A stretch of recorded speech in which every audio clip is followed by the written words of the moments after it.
ముడుచుకున్న రెక్కలిరిచి పిట్ట చెట్టు విడిచింది, మూసుకున్న రెప్పలిరిచి చూపులెగరనీయండి.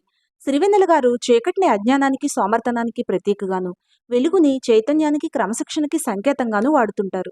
కళ్ళు సినిమా కోసం నిద్ర నుంచి మేలుకోమంటూ రాసిన ఈ పాటలో ఆ ప్రతీకలను పూర్తి స్థాయిలో వాడారు.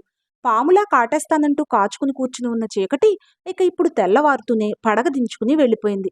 నిద్ర చావులాంటిదే కదా. ఏం జరుగుతుందో తెలియని, మన చేతుల్లో లేని ఆ నిద్ర సమయంలో మనం చాలా వల్నరబుల్‌గా ఉంటాం.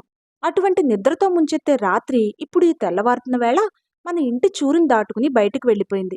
కాబట్టి భయాలన్నీ వదిలిపెట్టి చైతన్యవంతం కండి. తెల్లవారుతూనే తన రెక్కల్ని విరుచుకుని పిట్ట ఆహారాన్ని వెతుక్కుంటూ చెట్టుని విడిచి వెళుతుంది.